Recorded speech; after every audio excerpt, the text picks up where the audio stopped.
அன்பு மாணவ செல்வங்களுக்கு கலாபாரதியின் வாழ்த்துக்கள் கூடி ஒரு இன்ட்ரெஸ்டிங் சிம்பிள் ப்ராப்ளம் செய்ய போகிறோம்.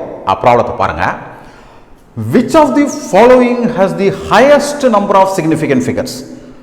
இங்கே கொடுத்துருக்கிறதுல எதுக்கு ஹையஸ்ட் சிக்னிஃபிகண்ட் ஃபிகர்ஸ் இருக்கு? ஒன்று பாருங்க, 0.007, 2.64 into 10 to the power 24, then 0.000603 6.3200 joules. இந்த நாளில் எதுன்னு கேட்டிருக்காங்க. Now let us investigate. அங்கே பாருங்க. ஸோ ஹையஸ்ட் சிக்னிஃபிகண்ட் ஃபிகர்ஸ் நம்ம கண்டுபிடிக்க போகிறோம். ஸோ ஏவோட வேல்யூ எழுதிடுறேன். It comes 0.007. ஸோ நமக்கு தெரியும் பாயிண்ட்க்கு அப்புறம் இருக்கக்கூடிய இந்த 0 சிக்னிஃபிகண்ட் ஃபிகரில் வராது, இது சிக்னிஃபிகண்ட்ல ஃபிகர் வராது. So 7 alone will come. So this is 1. 2.64 into 10 to the power of 24. We just don't bother about this thing. This is இதுதான் significant figures 1, 2, 3. So it is 3.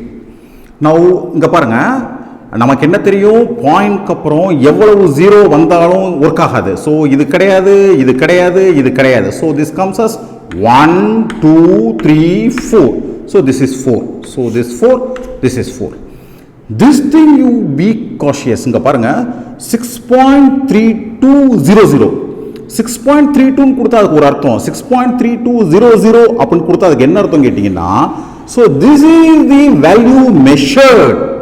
So இந்த டிஜிட் வரைக்கும் என்ன இருக்கு, அக்யூரசி இருக்கு. So இதை நீங்க பண்ணும்பொழுது எப்படி பண்ணணும்னா 1, 2, 3, 4, 5. ஸோ 5. நவ் சி எதுக்கு ஹையஸ்டா இருக்கு, இந்த 5 தான் ஹையஸ்ட். 5 எது, D. So D is the answer. அதுதான் என்ன இருக்கு, மிக அதிகமான சிக்னிஃபிகண்ட் ஃபிகர் இருக்கு. இதை பிள்ளைங்க புரிஞ்சுக்கோங்க. இந்த சிக்னிஃபிகண்ட் ஃபிகர் பற்றி ஏற்கனவே என்ன செஞ்சிருக்கேன், நம்மளுடைய எக்ஸாம்பிள் ப்ராப்ளம் செய்யும் பொழுது மோர் டீடைல்ட் அனாலிசிஸ் நான் கொடுத்துருக்கேன். பிள்ளைங்க அந்த வீடியோவை எதற்கும் ஒரு முறை தேவைன்னா பார்த்துக்கோங்க. உங்கள் அனைவருக்கும் கலாபாரதியின் அன்பு வாழ்த்துக்கள் பிள்ளைகளா.